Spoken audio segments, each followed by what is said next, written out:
So what could grab your attention in a designer's CV or portfolio? That's a very good question, and it's impossible for me to give one answer to it, because generally, if I start seeing the same thing over and over, if I tell you a thing and I start seeing that, then it won't grab my attention anymore, because that can become the normal thing. But generally, what I'm looking for is a specific skill set. Or if I can't find that specific skill set, then I'm looking for something that gives me a clue that this person is able to learn that skill set just based on what they already know.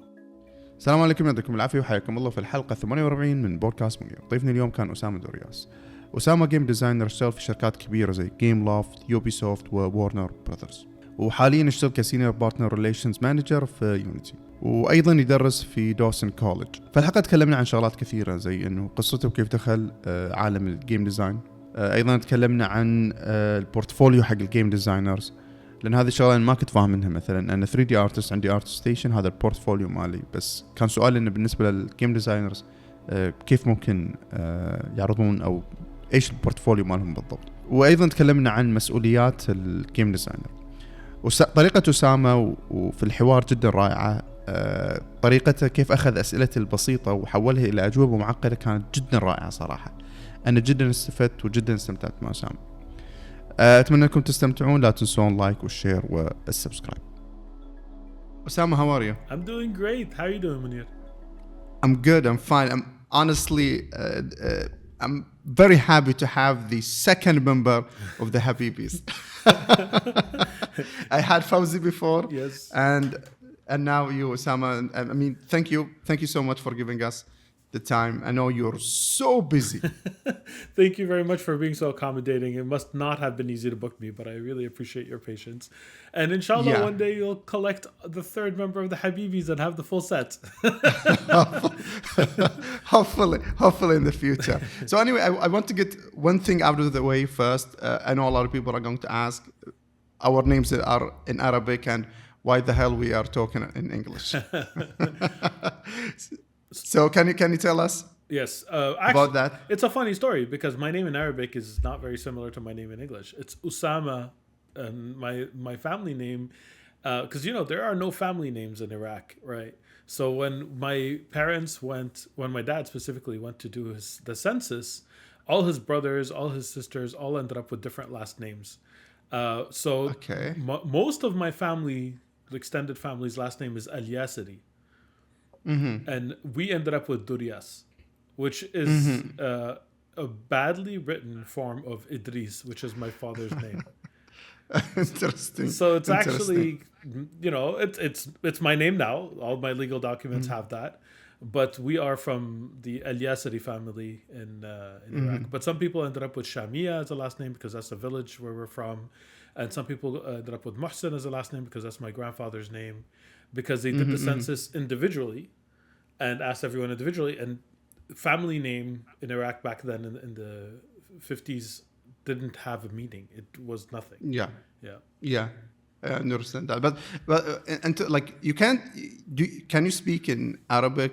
I think you can a bit. أتكلم عربي بس مع صعوبة. أفهم بس يعني I can't do a whole podcast in it.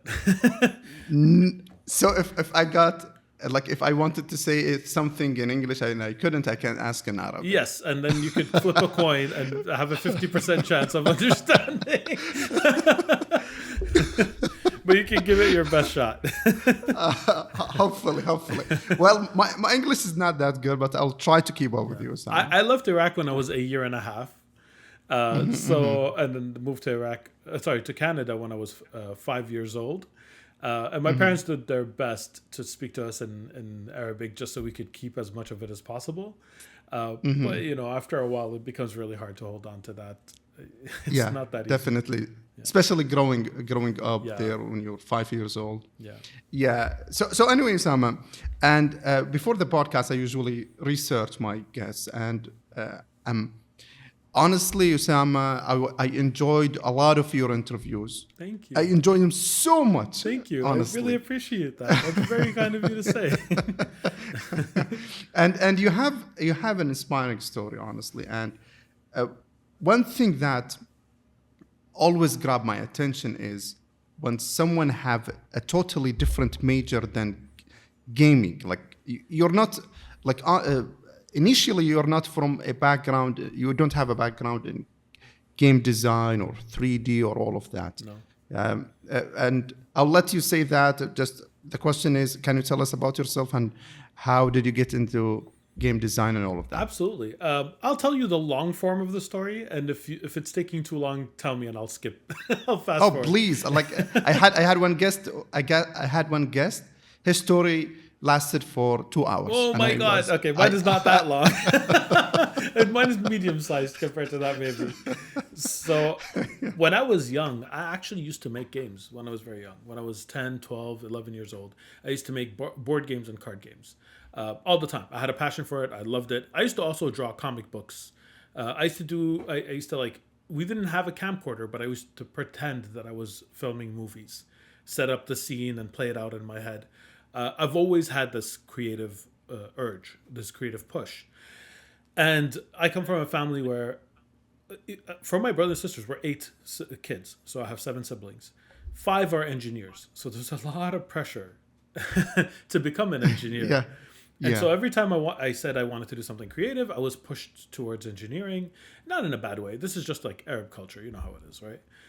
Yeah, definitely. I landed on being an architect because it was close enough to being an engineer that I could, make my parents happy, but it was close enough to being creative, to have a creative output that it was going to make me happy. I was going to design bridges and buildings, and that was so exciting to me.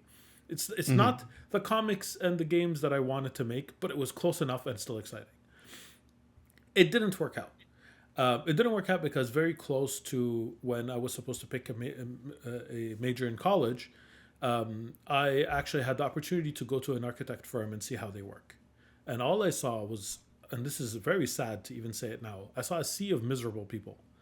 It was they were working under really bad conditions. You can tell. Even the person who was tasked to give me a tour looked like he was going to fall from exhaustion. And when I was looking at what they were working on, it wasn't buildings or bridges. It was like bedrooms and there's absolutely nothing wrong with that, but it turned me off from this. It's not what I had imagined. It's not the big lofty goals of creating beautiful things. It was a functional thing, and there's no shame in that at all. It's a very honorable profession. It's not what I was looking for. And then I was extremely sad because I didn't have this my whole life. I was like, I'm going to be an architect. I'm going to be an architect. This was when I was about 16, about to go into college. And now I didn't know what I wanted to be. My parents saw that and asked me what it is that they wanted me to be. What it is that I wanted to do as a plan B. I gave it some thought. I loved board games. I loved video games. I loved movies and I loved comics. So I said, you know what? I want to be a businessman. I want to own a store and I want to surround myself with all these things that I love and sell them. And that's it. That way I have access to them, even if I'm not necessarily being the person who does the creative work of making them. At the very least, I'm surrounded by it. My dad was a petroleum engineer in Iraq, but when we came to Canada, there's no, specifically in Montreal, there's no petroleum engineering. The petroleum engineering was in Calgary, and that's a whole other story of why we chose Montreal over Calgary, even though my dad's job prospects weren't the best. Short version is Montreal's much more multicultural, and they felt that we could, have a better life here. So my dad made that sacrifice. My mom supported him, and he became a businessman. He started opening stores and, little shops here and there just to pay for 8 kids. It's not that easy, right? Yeah, but definitely. He made it work. So my dad told me, okay, you know what? You want a store? That's why it was fresh on my mind. I'm like, you know what? You have a store. I could do that too. And he said that he would partner up with me, and I would be the person who would, work in the store, and he would be my financial partner. I'm like, great, I'm not going to university. And he said, oh, no, you are. He's like, you can study whatever you want, but you're going to go to university. And he's like, otherwise, no deal. So what happened was I decided on what I wanted to study, not based on what I want to work in, but just my interests. And I boiled it down to 2 options, history or political science.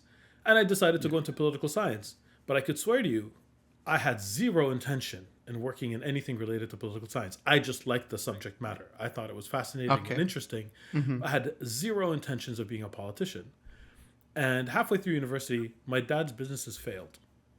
And he was no longer able to support what I wanted to pursue. He couldn't. I could tell that he couldn't. And so the options for someone who studied political science were very limited. Unless you want to be a politician, which I didn't. One of the options that was presented to me was to be a shipping agent. And a shipping agent's job is you do customs paperwork for the ships that come in, and then you go on the ship and you meet the captain and the crew and give them whatever they need. And this was very interesting because it was different depending on what the needs of the crew were different. Sometimes they needed. So you're traveling with them. Yes. Well, not on like you're meeting them at the ports. So I am traveling, but not long distances. I'm driving 3-4 hours, sometimes in remote ports, all over Quebec, which is the province in Canada that I live in. I think the most I've had to travel was like 12 hours. It's a place called Matan. So you go to these remote ports. So there was traveling, but it's by car. I'm not on the ship, right? But once the ship docks, I do the paperwork to make sure that they can dock or anchor. Sometimes they're not allowed to come on the shore, but they anchor. And I would either supply them, make sure that they're supplied with fuel or with food or whatever they need. And sometimes they're like, we're bored and they have shore leave, and I take them bowling or I go buy them movies or, whatever they need. That part of the job I absolutely loved. Meeting people from all over the world, different walks of life, spending time with them. The customs paperwork was the most boring thing you could possibly imagine. It was I don't understand, clerical work that made it felt completely arbitrary. I'm sure there were reasons why these decisions were there, but it was more like, what is the weight of the ship? It's this weight. Therefore, go to this form and fill out this thing and what kind of cargo. And it was just tedious. So initially, there was at least a little bit of a challenge because I had to learn it. And then once you know it, it's completely boring. So I couldn't do that forever. And my fallback plan was, when I was young, for my dad's shops, I used to when I was about 14 years old, I bought a book called How to Make Websites in 21 Days. And I finished it in a weekend. And in that same weekend, I made a website for one of my dad's shops. Oh my God. Yeah. Oh my God. And it was like fully working, very functional. I have this hyperfixation. Like when I really care about something, I go full force into it and I can't stop myself. So they had lessons an hour each, designed to be taken one per day for 21 days. And I just did 10-hour days for 2 days in the weekend. It was probably more. Okay. And then with what I learned, built a website and made it for my dad. And when some of my father's other friends who had businesses asked if I could make websites for them, so it had a little side business of just like making websites, very simple stuff, but it was creative for me and I enjoyed it. So I said, hey, I kind of remember how to do that. It's been like, at that point, 8 years since I'd done it, but I'm like, whatever. I still once in a while, just for fun, made a website here and there. I'm like, I could do this seriously. And I did. And I started a freelance graphic and web design business. I wasn't great at the business side. I underpaid myself, which meant that sometimes when I couldn't find a client, the clients were always happy. They're like, oh my God, you did this for me for this price? And that should have been a signal to myself that I'm undercharging. Instead, I'm like, yep. And so eventually what I ended up doing is I had to take on customer service, technical support jobs, whenever. I just do them for 2-3 months. And then I got a client and I quit. And then I found another one. And I supplemented that income. It was inconsistent. I did long hours and I underpaid myself. But what that allowed me to do is to learn Flash.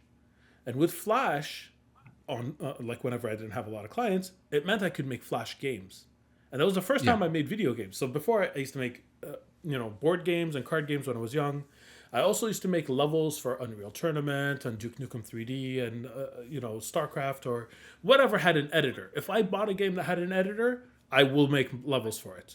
I'm going to play the game. I'm going to enjoy the game. And then once I'm finished the game, I'm making my own levels. This is like the rule. I did it for fun. Yeah. I loved sharing it with friends. It was much harder to share with friends back then, by the way, than now. This was pre-internet, right? Yeah, definitely. Yeah. But we found a way. It was pre-internet and then during internet, of course, it overlapped. But now I was able to make my own games.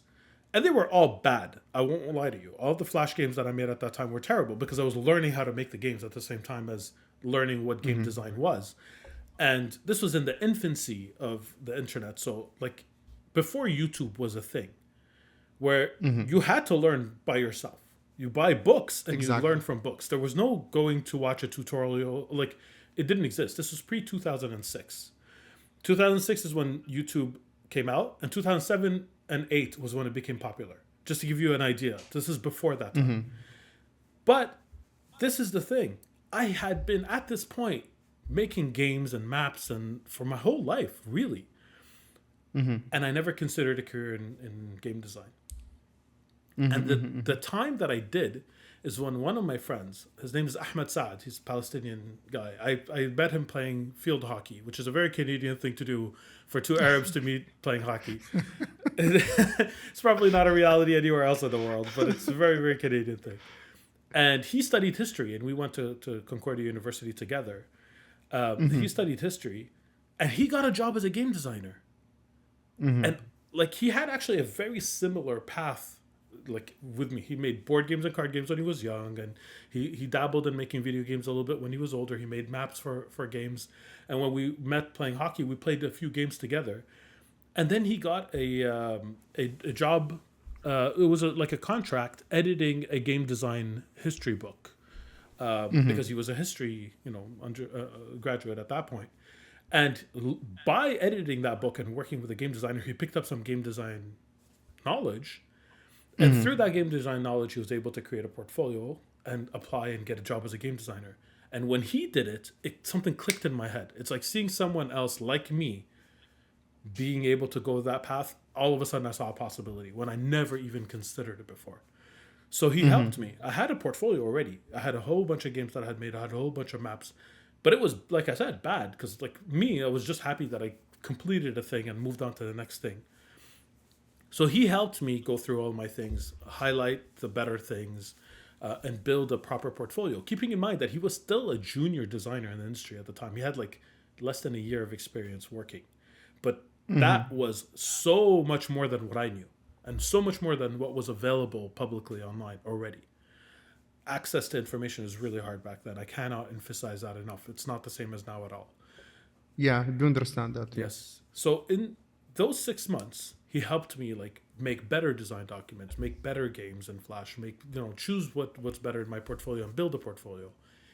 Even then, when I finished my portfolio and I was really eager to start applying, I, no joke, applied to hundreds. I can't remember how many, but it felt like hundreds. I was at like every day I was applying to 5, 6, 10, 12 different companies, anything I could find, and it took a long time to even find them. And to find a way to apply. Not all of them had websites that had a contact us form. You have to like scour to find an email. You're not even sure if that email is going to reach the right person, but you're doing it anyway because how else are you going to do it? And I had one callback, only one out of all of those emails. I had almost given up. It was months that I was trying, and I got one callback, and it was from a company called Gameloft. They were looking for someone who was a poker expert. I had written poker as one of my interests in my CV. I used to play with my Muslim friends. We used to play without the gambling aspect, like without money. Casually. I really enjoyed it. We had a center called the Towards Mecca Center, which was a community center. And one of the things that we did is we organized poker nights, which were, and it was great because even anyone, you could bring a friend, even non-Muslims can come, no problem. As long as they didn't gamble, because that was a hard rule for us, no gambling. But it was so casual, like just we give you chips, you play, you leave, it's super fun. That I really enjoyed it, put it enough as my interest. But I'm not an expert, absolutely not. But I really wanted this job, really. So when they asked me, are you a poker expert? I'm like, yes, absolutely, you got the right person. And they're like, great, there's a test on Friday. So this was a Wednesday, and I remember I actually went to the bookstore. I bought 5 poker books, and I didn't sleep for 2 days. Oh my God. I just read the first, read the second, read the third, highlighting every part that seemed like it could potentially be a question on a test. All the terms that I never heard before were the ones that I highlighted. Went back from the beginning, only looked at the highlighted parts, and that's all the time I had. I did the test, and I aced it. I got every single question right. And Muneer, wow. I'm telling you that if I had not studied I would have gotten every single question wrong. Because or maybe I could have gotten lucky, right? But I didn't know any of it. Like, it wasn't a test that was designed for people who play poker. It was a test for people who were designed for people who study. Understood. Yeah. Yeah. Who studied poker, right? But I did. I studied it. And I got that job and I worked on that poker game. And it was actually the second game I ever released, because I worked on the poker game. It was put on hold. And then they asked me to work on a pool game because it was more urgent for it to come out on the Nintendo Wii. And I worked on that. It's called Midnight Pool. I worked on that, and then I went back and finished a poker game. And that was the second game I ever released. And for years, I had this imposter syndrome, because I was literally an imposter. I faked being an expert, and I wasn't. And one day after, like, I was at Gameloft almost 7 years. But after about 2-3 years, I went to my boss and I told him, listen, I want to buy you lunch. I have something to talk to you about. He's like, okay. After 3 years? After about 3 years. This is how long it took me to get the courage to do this. And we took him to lunch, and he's like, okay, are you quitting, or is your wife pregnant? What's happening? I'm like, wait, no, neither of these things. I just wanted to tell you that I misrepresented myself, and I feel a lot of shame. I told you that I was a poker expert when you hired me, and I wasn't. And he looked at me like, you dummy? I knew you weren't. What were the chances of landing on someone who's a poker expert?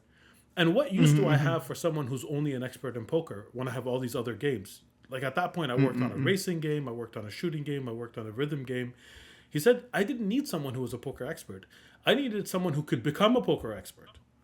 Because then that person has the capacity to learn other things and be more valuable to me than someone who just comes with that one very specific knowledge. So he's like, I never expected you to be a poker expert. Nothing on your CV other than an interest in poker stood out. And then all of a sudden I felt like a wave of relief that I wasn't living a lie anymore. And but it takes a lot of courage for you. Yeah, I just couldn't live with myself. That was out of character for me. Like, usually I try to represent myself as much as possible. And if you forget and you make a mistake, that's not... But this was an intentional misdirection. And I couldn't let that stand. I couldn't in good faith let that stand. And I'm so happy that I spoke to him about it. And I'm so embarrassed that it took so long. This should have been like a conversation I had on day one. Because you would have said the same thing. He would have said the same thing. But I didn't know. You know, there's this... sometimes your appetite is bigger than yeah, definitely. But yeah, definitely.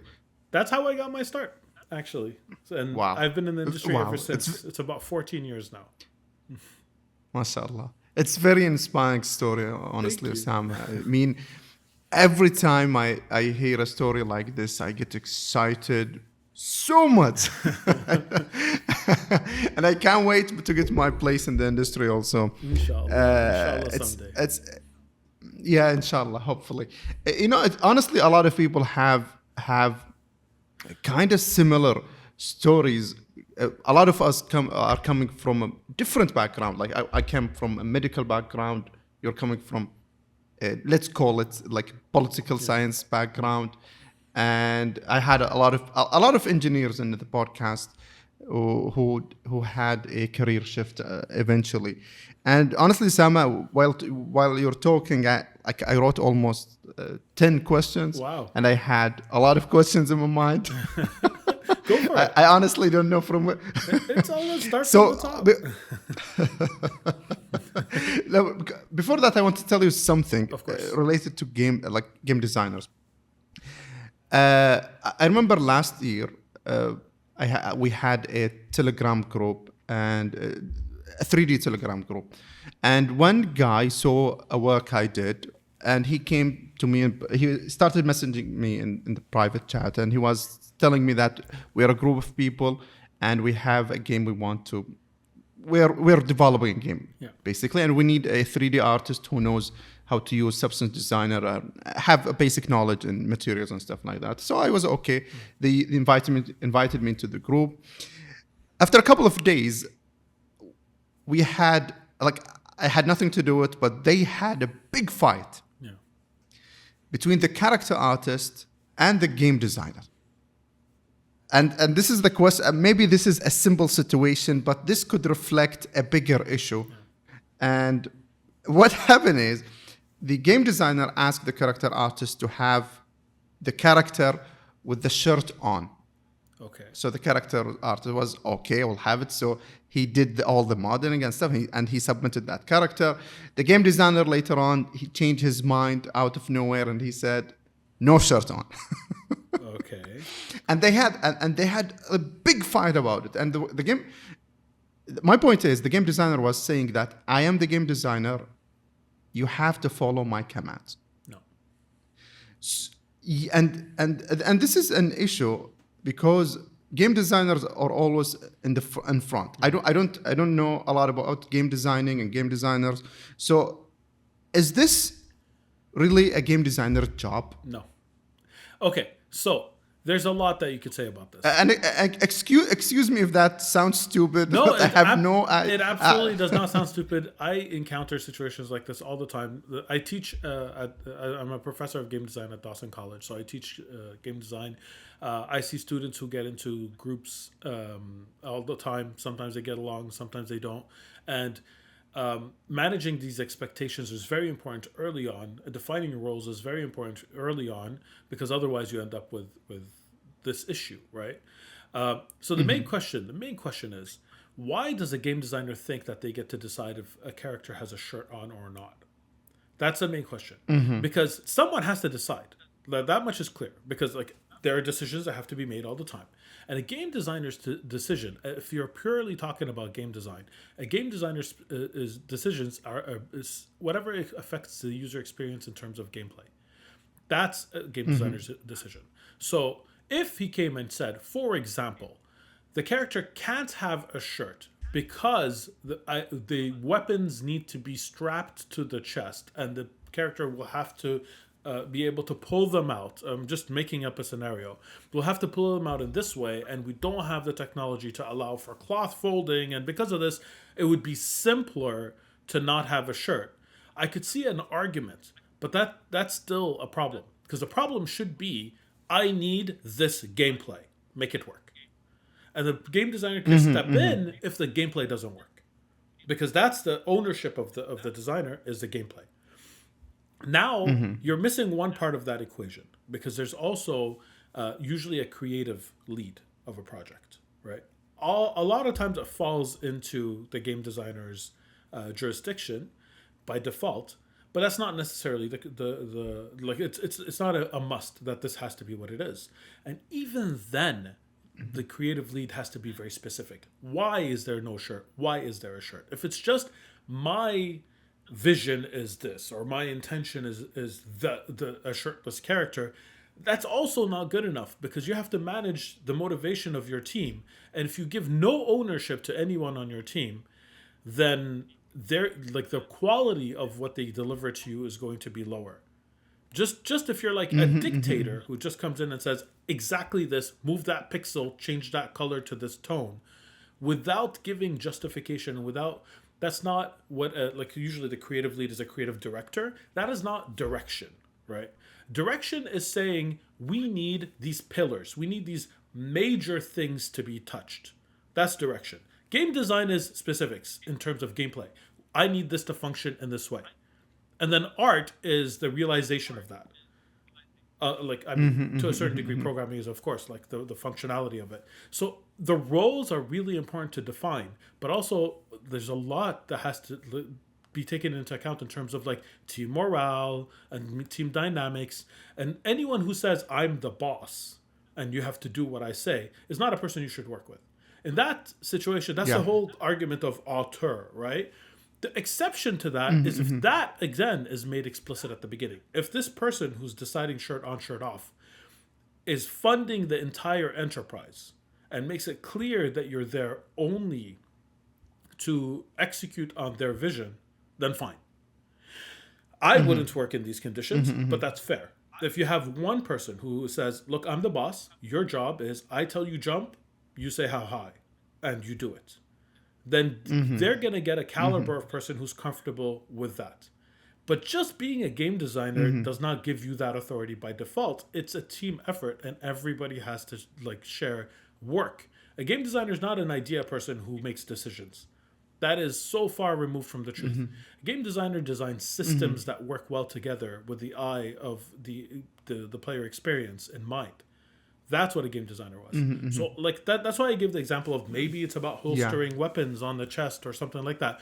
If there was a specific game design need that maybe wasn't thought of before and now we have to adapt to it, then one, that has to be explained, like it has to be made clear. Like, this is the reason I want the shirt off now. The second is you have to give the like, for the purpose of team dynamic and morale, you have to give ownership of that to the artist. Say, look, this is a problem I'm encountering. Can you find a solution for it? I have a proposal, but can you find a solution for it yourself? Because then you're empowering your team to deliver their best work. Maybe they could find a way to make it work that you never considered before. And then if that doesn't work, then you could go to plan B, which is remove the shirt. And then they were so involved in that process that they won't be offended by it. They're like, oh, yeah, you're right. Instead of, why? This, you made me do this and then you changed your mind on a whim. And they'd be 100% right to say that.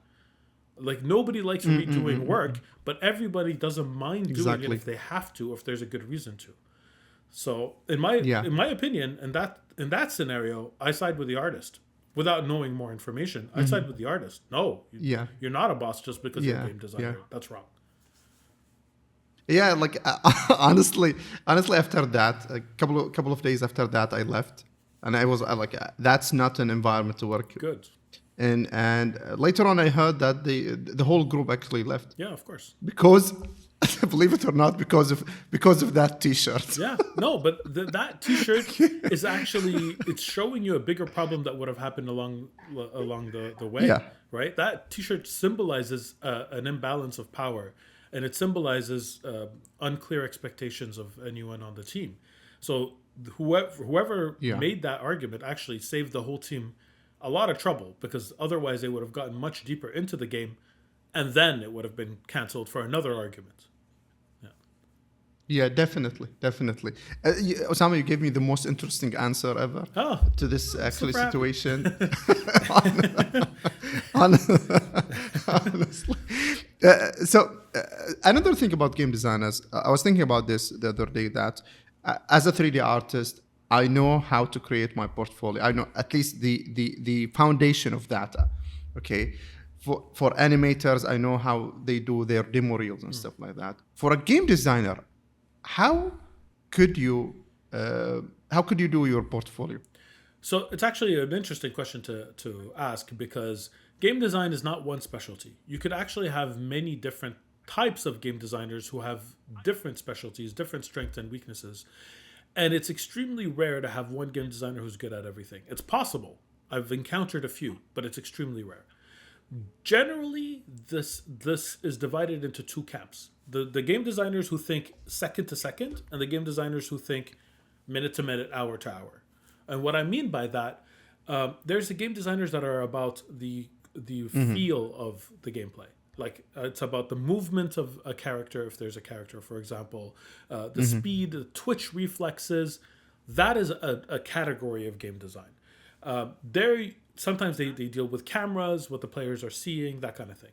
Then the other side are more system designers. They're the big picture. What happens when over an hour of gameplay? What happens? What's the progression? What's the pull that keeps players coming back? These are like the broad categories, but even within that, there's super specializations, and sometimes some of those intersect. I'll be more specific, because that was a very broad answer. But let's say you have a game designer who worked on racing games their whole life. That could fall into a few categories. There's the person who actually tuned the mechanics, designed and tuned the mechanics of the car racing, saying that when you move, let's say you're talking about a controller, when you move the controller a little bit, a few millimeters to the left, this is the kind of rotation that I'm expecting. When you move it much more, this is the acceleration of how fast you're turning. When you turn it back, how long does it take to pivot? What kind of drift is involved? All of these, that someone has to design those systems, ask for those values to be exposed, and then work on that. And the best portfolio for a person like that is the actual game. How does it feel? A demo of the game. So if it's a commercial game, Generally, those designers don't need a portfolio. They just point at commercial game and say, download that game, play that game. That's my work. I worked on this part, that part, this part. Generally, that's how it is. If it's students' demos, you start by showing videos. Look, I worked on this, so people can like take a look at it and see if it kind of looks okay. And if they want more, you get a downloadable, playable version where you could feel if it's okay. Because sometimes just by watching a video, you get an idea, oh, this is really janky, or that doesn't look right. And sometimes you're like, oh, I'm not sure, let me give it a try. But you need something playable for the second to second for sure. Then you have the other extreme, which is progression systems, right? Like anything to do with like systems in general. A system is basically anything that interacts with, like actually one system. Generally, you don't have one system in a game. You have multiple systems that interact with each other in interesting ways. For example, weather system. And what happens with the weather system when it interacts with the AI system? Like if it starts raining, does the AI pull out an umbrella and cover their head? Just like a simple example of what that could look like.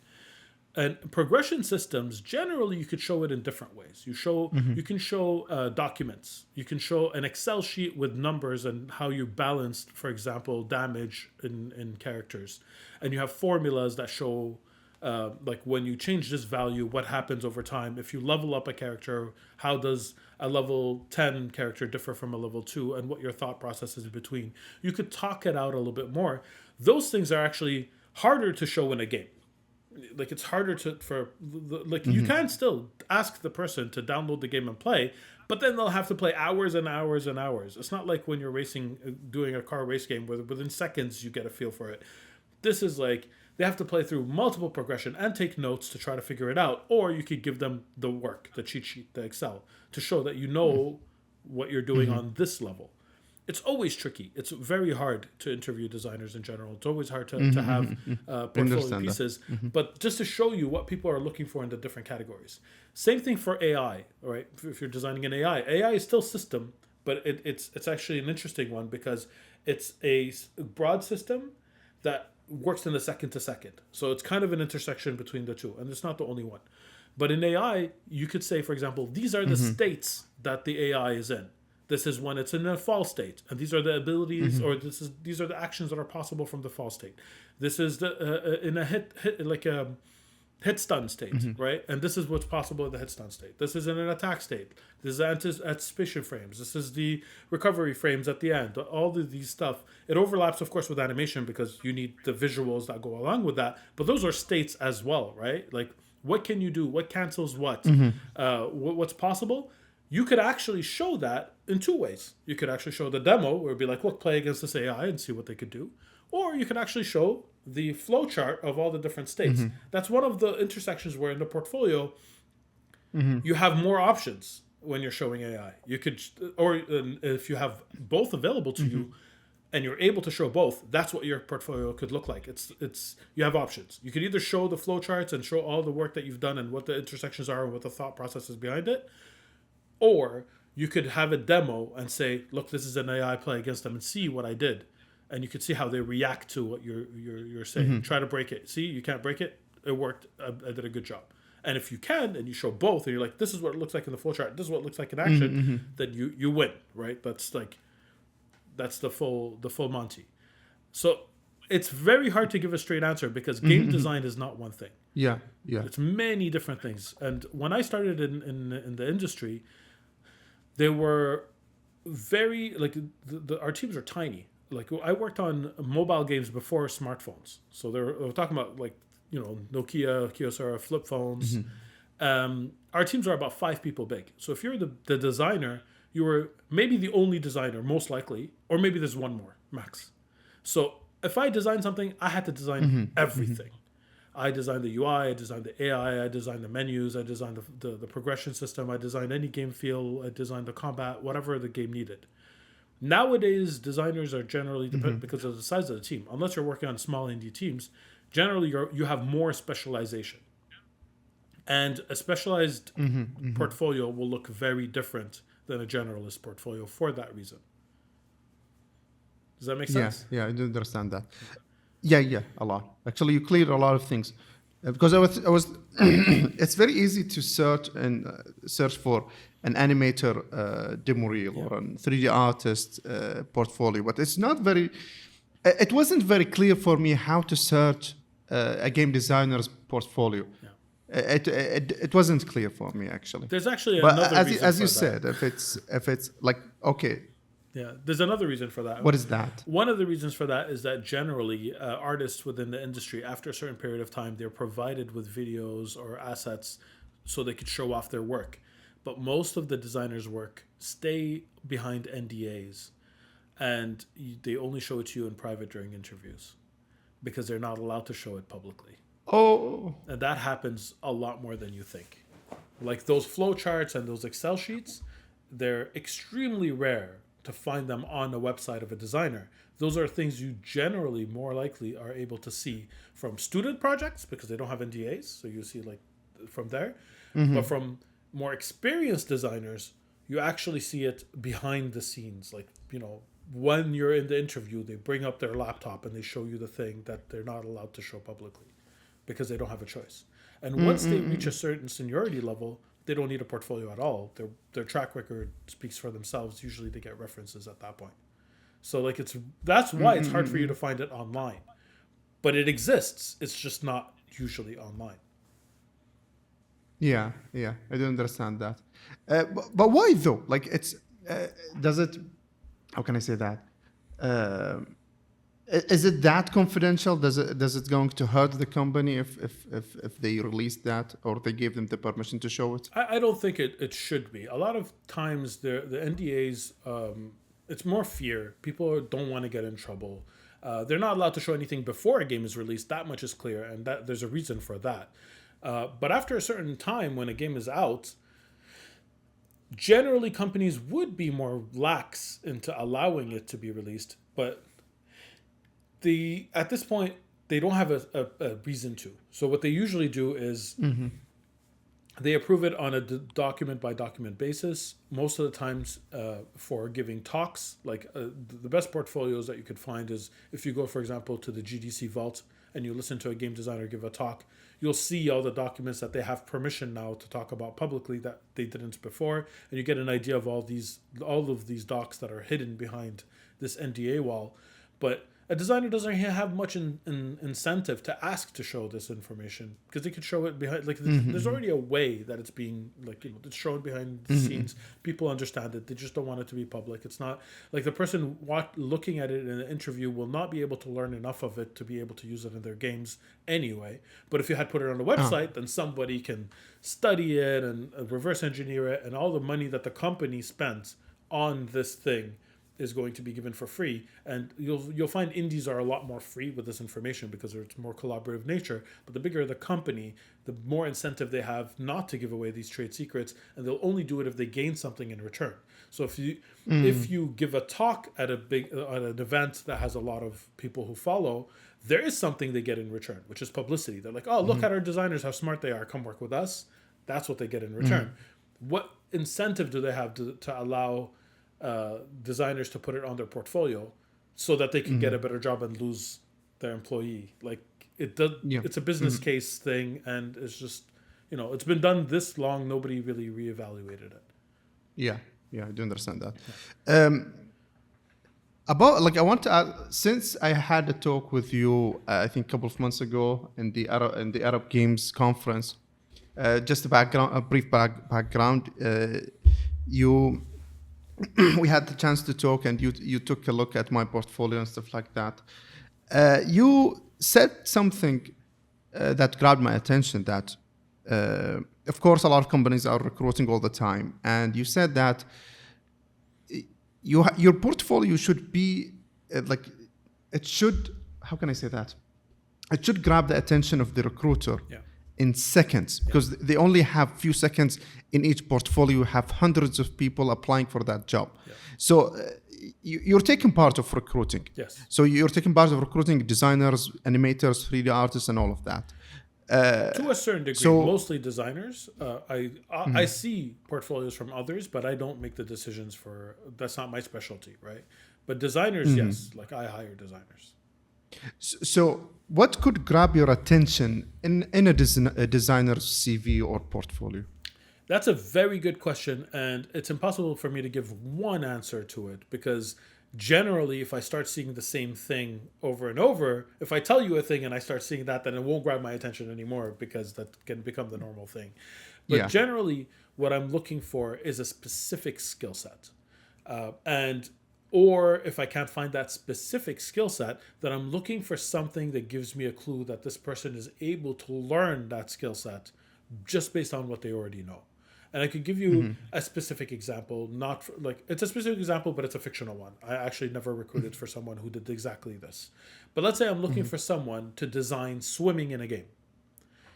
Now, when I'm looking at portfolios, I'm looking for anyone who's designed swimming specifically.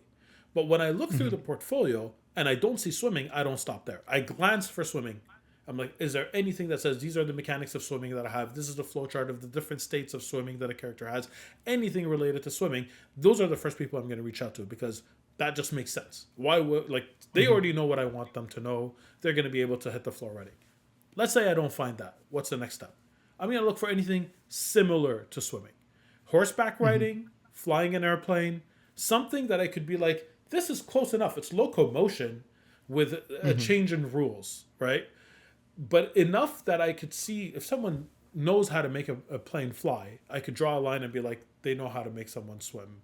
There's some things they're going to have to learn, like what happens when you surface, what happens when you go under. Like, that's fine. If they don't already know that, this is going to be the part where they're going to need coaching or support. But they'll know all the rest about like tilting and like, you know, like diving and submerging. All of this, they're already going to have it in some way or form. Same thing with the horseback riding. Like there's some parallels that they could draw. If I'm seeing all portfolios of people who are doing balancing of economies in a spreadsheet, which is extremely valuable skill set, I'm more likely to pass on those people for this role because, like I said, game design is extremely big. And even if they're super talented in something completely unrelated, it's extremely hard for me to draw that line and hire this person for something they have to learn completely from scratch. That's what you're looking for. You're looking for something. Generally, what people are looking for is something as similar as possible to what they're already looking for, and then presented well. Like if it's presented well, because the problem is if it's there, but you have to do work to find it. That's when I spoke about the recruiter. The recruiter is not the only gatekeeper. Generally, there are multiple gatekeepers. One of the gatekeepers, the one nobody talks about, and it's the algorithm. It's if you're applying through a website, it applies. It's a keyword search. So we get, like when I used to work at Warner Brothers, we used to get hundreds, thousands of CVs a day, like a ridiculous amount of CVs a day. The ones that we saw were the ones that had enough words match, like the 97% words match for the role that we have open. Those are the ones that the recruiters looked at. When they looked at it, they filtered the ones that are like, you know, not good, and then they brought a few of them to our attention. Then we'd have, depending on the company, the lead of the department would look at the CVs and filter it to their ones that they think is pertinent because they have more intimate knowledge. And again, depending on the company, sometimes the game director or like other directors would be involved in the decision making. Sometimes it's the subject matter expert on the team already. So let's say, for example, I'm looking for someone for swimming. I already have a gameplay expert who does the running and the walking. I'm going to have them look at the portfolio as well because that person is going to have to work closely with the person who's going to do the swimming because it's all the same family of type of design. So you have multiple gatekeepers. The first being the algorithm. And there's a trick to the algorithm that works for most companies. And that's put as many words into your CV as you see in the job posting. And it's not going to be a guarantee because, like I said, human eyes will look at it at some point. But like, I'll give you an example.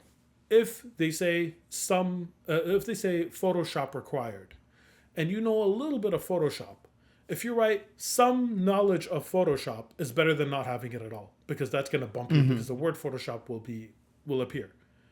That's interesting. It's going to bump you in terms of score. But when it gets to the recruiter, depending on how much Photoshop is needed, you still might be passed. But at least you had a chance to be seen by a recruiter. because you Yeah, have yeah. some keywords in common. Yeah, So that definitely. is different per company. It's not an exact science, but it's good practice anyway. For the companies you really want to be considered for, revisit your CVs and portfolios and use the same terminology in the job posting as much as possible. Don't lie. Don't misrepresent yourself, because then if someone is very honest and says, look, I know a little bit of this, and it's better than if someone says, I know this, I'm an expert in it, and it's not true. Because they'll find you out in the interview and then you're blacklisted. Like, you're just not, you don't have a chance. If you say you have a little bit, they could say, oh, okay, we could teach you the rest. That's fine. You're managing expectations. But if someone misrepresented themselves, nobody wants to work with anyone who misrepresented themselves. So I'm absolutely not saying add words that don't belong on your CV. I'm just saying sometimes there are multiple ways to phrase the same thing. It's in your best interest to phrase it the same way that they have in the job posting. Those are the words generally that their algorithm is looking for. It's not it's not an exact science, but it increases your chances. Yeah. Then the recruiters, at a glance, they were giving instructions. Recruiters are very smart people, but they're not subject matter experts in general. There are a few that are. There are a few game designers that became recruiters for game design. They're a minority. The majority of recruiters are recruiting for the whole studio in every role possible, whatever their expertise is. So they don't have that intimate knowledge of subject matter. There's two ways to convince a recruiter that you have what they need. One is to use the proper terminology that they're looking for, which again, they usually put in the job posting. So if they need an expert in Photoshop and you wrote some Photoshop, they're not going to look for the word expert, but they are going to look for the word Photoshop. So when they see some Photoshop, they can be like, they really wanted an expert. If they get no CVs with expert, or they might push your CV forward because that's the best that they have. It's better than not having. But if they don't, then this is a human thing, and everyone's different, and all recruiters are human too. So there's no clear formula. Just do your best. The second is to show your work. It's actually a lot of recruiters, the vast majority of recruiters never worked in a dev team. So if you show like a level and it looks like something from a game that they've worked on, it's easier for them to make that connection.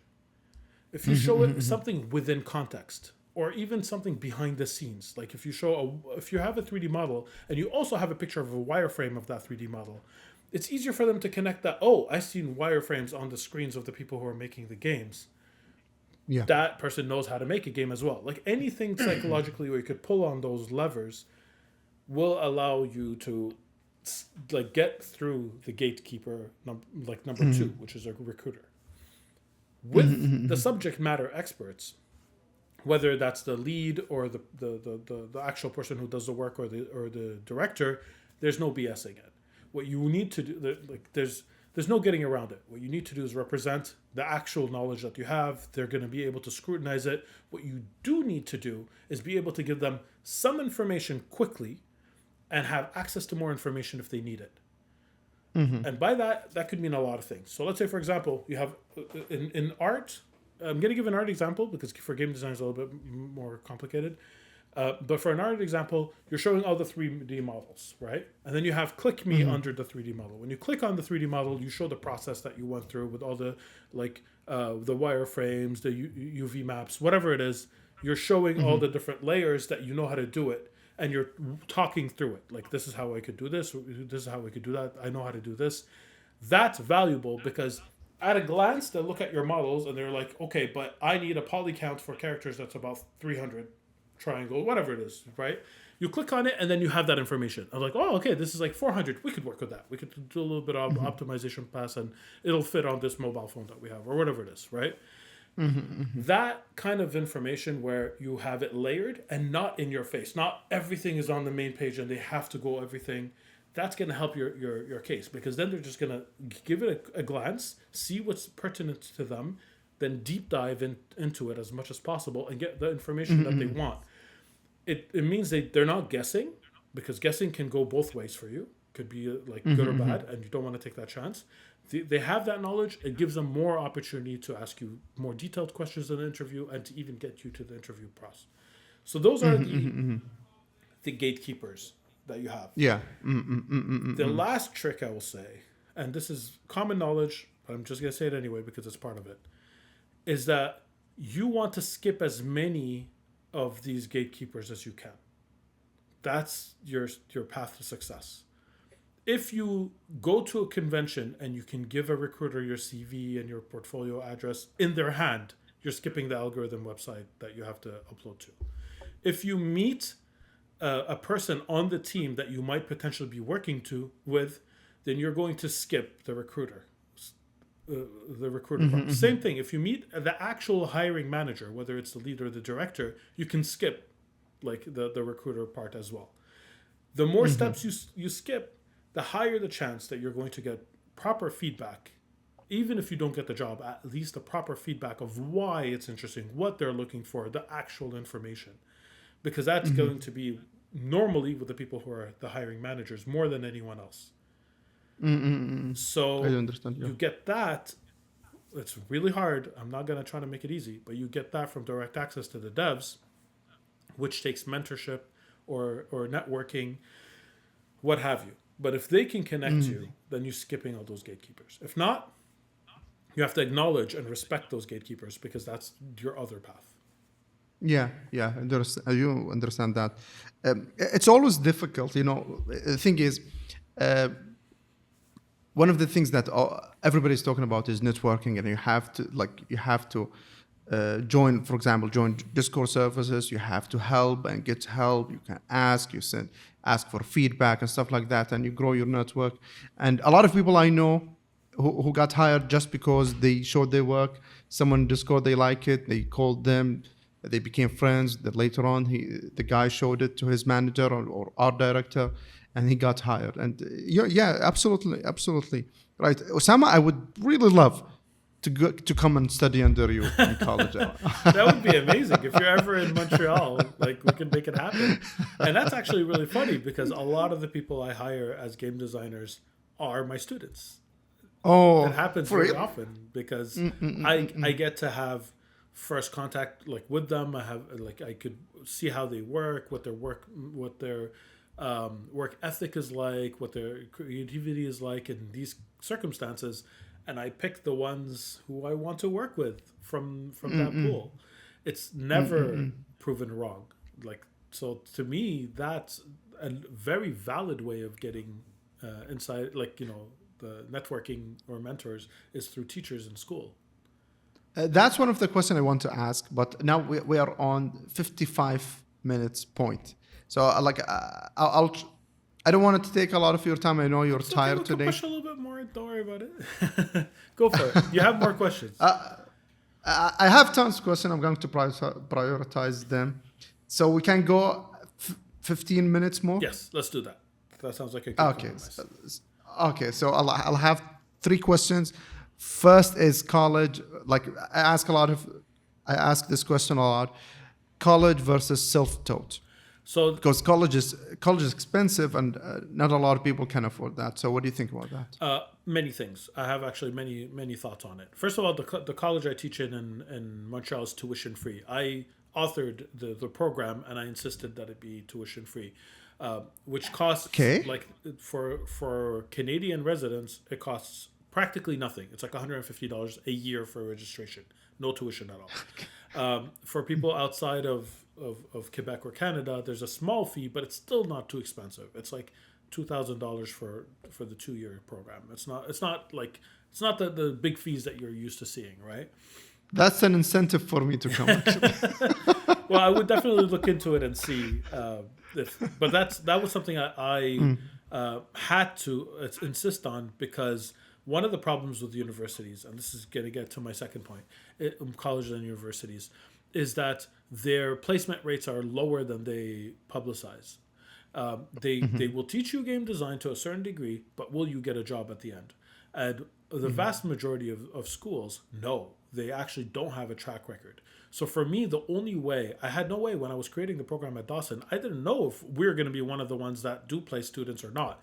Thankfully, we ended up being one of the ones that actually do place students in jobs, but I had no way of knowing that. And the only way ethically that I could feel comfortable creating this program is if at least they didn't spend their life fortune and get in debt doing a thing, like at least then, it's free. It's fine. It's your time, which is still valuable, but you're not going to leave with debt. There's nobody who comes into my program and leaves with debt. And so that's the second thing. If you're going to study in a university, what you want to do is ensure before you get in there that you're getting quality education.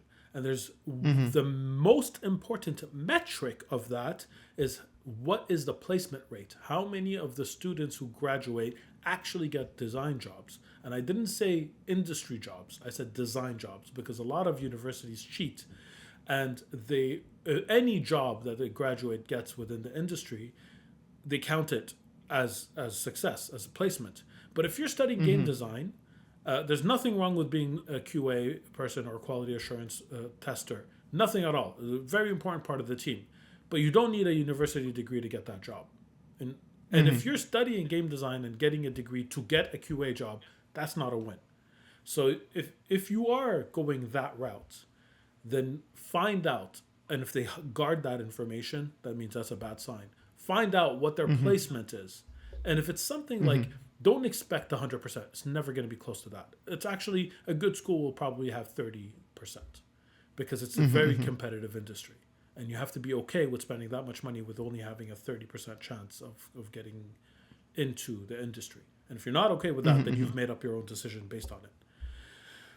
It's and a lot of the universities, one other thing to be careful of is in Dawson, every single one of our teachers currently works in the industry. I teach at Dawson College. I have a job in the industry. And that to me is very important, because a lot of the teachers, it's okay to have teachers who retired from the industry a few years ago, but the industry moves so fast that every year a teacher hasn't worked, their knowledge is less pertinent.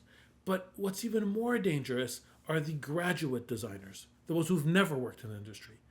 They graduated from the university and became professors. And oftentimes, the most ridiculous thing you hear from students, they learn from these types of teachers in universities, because they don't have that real world experience. So I'd ask a lot of questions. Self-taught is very possible, depending on your personality. 100%, you do not need to have a university degree to get most designer jobs.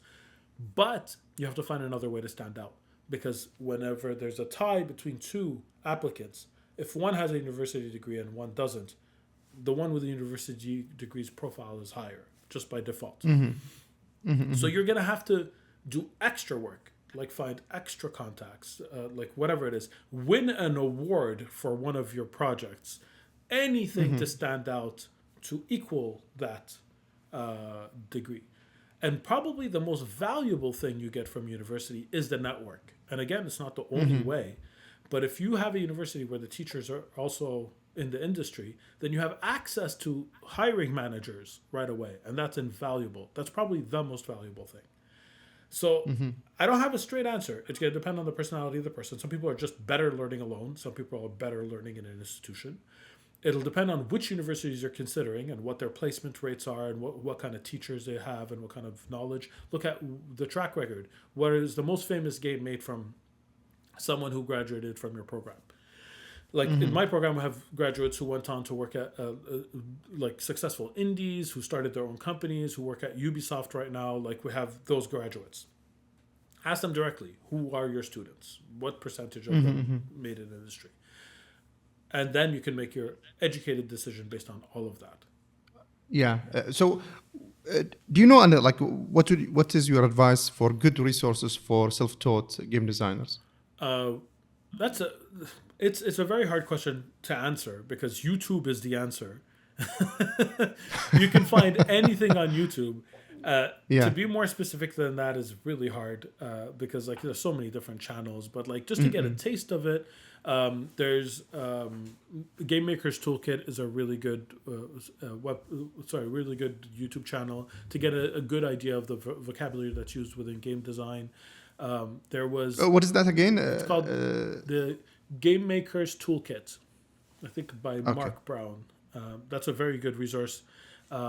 very smart person who analyzes games from a design point of view, who's not a game designer but is very, very very well spoken, really interesting videos, and that gives you a good basic understanding. I would totally suggest getting an engine, Unity or Unreal, following tutorials and just making games, because you're not going to learn anything faster or better than making those mistakes. Like, just make them, make the smallest game you can. Try to finish it, because it's valuable to finish it. Make Pong. Make, graduate to making Tetris. Graduate to making Super Mario Brothers 1. Flappy Birds, whatever it is. Make those as much as possible, so you could actually know, without being, burdened with thinking about design, just with the execution of things, and you learn about the mistakes, and you learn about how hard it is to do a simple thing, and then it'll click something in your head where you're able to connect these dots and come up with interesting designs with limitations with what you've learned. Like that. And if you have access to GDC talks, definitely GDC talks. They're some of the best talks or any conference really. Like a lot of conferences have really good talks. GDC has a YouTube channel where there are a lot of talks on the topic of game design that are free. You don't have to have access to the vault, which is usually paid and it's expensive.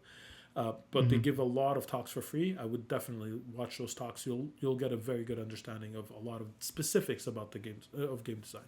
So I would start off with the Game Maker's Toolkit for an overview and of fun videos. Then fiddle with it while watching GDC talks that are more deep dives. Once you have the vocabulary and a little bit of hands-on experience. Anyway, I'll put the links in the description for anyone who wants to check all of these. Osama, since you're a teacher, yes, and you're giving advices all the time for aspiring game designers, but the thing is, I'm always interested in what would you advise for yourself? What do you have for yourself? What would you give advice for yourself? For myself? Yeah. To slow down. I do way too many things, and it's like you don't have to do so many things. Just do one thing or two things and do them well. Like as you've been able to see from my story, I get really excited when I'm challenged with something new. That's when I learn my most and when I'm happiest. And the good part of that is when I focus on something, I learn it and I start doing it well really quickly. The bad part of that is that I start a lot of things because I'm excited about new challenges. It doesn't necessarily mean I finish a lot of things. I finish a lot of things, I do, but not nearly as many things as I start. So my advice to me is slow down, start fewer things, and finish the things that you start. The last question I would like to ask you, actually I have tons, but let's have it. Let's have the last question now. You're married, and I think you have 3 children. 3 or 4, 3 children. Last time I checked. And how do you manage your time? So, okay, I'll tell you about the time that I was the busiest in my life. I was working a very demanding game design job at a company called Gameloft, mobile game company. I was coordinator of the video game programs at Dawson College, which I was the only coordinator who was doing it part-time. I was teaching a class in the program as well as doing that. I was running a small indie team on the side where we ran our own Kickstarter. It was successful and we released a game on Steam as indie. I was running with my partner Salim the Montreal Independent Game Festival at the same time. And I didn't sacrifice time with my family. The weekends were for them. And people would look at me and say, how are you possibly involved in all these things? How is that possible? And the answer, I'm actually ashamed of.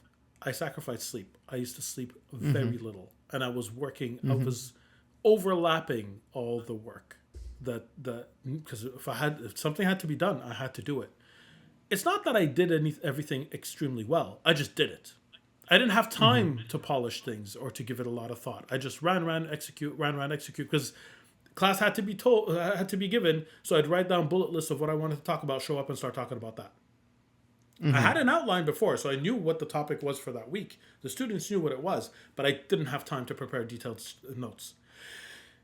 So all the classes were ad-libbed, for example. My designs at work, like it was what was paying my rent. So I showed up and what was needed, I would work quickly. If I got an email from the festival, I'd answer it in between and I would like jump to the next thing. And my day was packed from start to finish and I didn't have a moment to myself.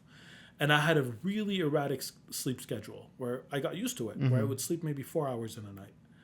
And every 2-3 weeks, I would get home and I would feel this overwhelming sense of exhaustion. And I would sleep for 14 or 15 hours to the next morning. And then I would feel better again for 2 weeks and I would continue. This is not telling you what to do. This is telling you what not to do. Because eventually I burnt out. Because that's unsustainable. So how do I find time for my kids now? By doing way fewer things intentionally. I pick my battles. I always have one side project, because I love side projects, at a time. And then one side hustle and then my job. And that's it. Last year I didn't teach. I took 1 year off from teaching because it was getting too much. This year I'm back to teaching again after, it was a combo breaker. I've been teaching for going on 11 years straight. And I took 1 year off because it was too much. I'm not involved in the festival anymore. I stepped down from that. What replaced it is I'm on the GDC advisory board now. But so I make decisions that way. I'm like, okay, some new opportunity is coming. What am I willing to cut to make room for this new opportunity? Oh, it's really good. Yes. But is there something less good that I could cut? No. Then I'm already doing the best thing I can do. Right? That's the opportunity cost of having a new opportunity.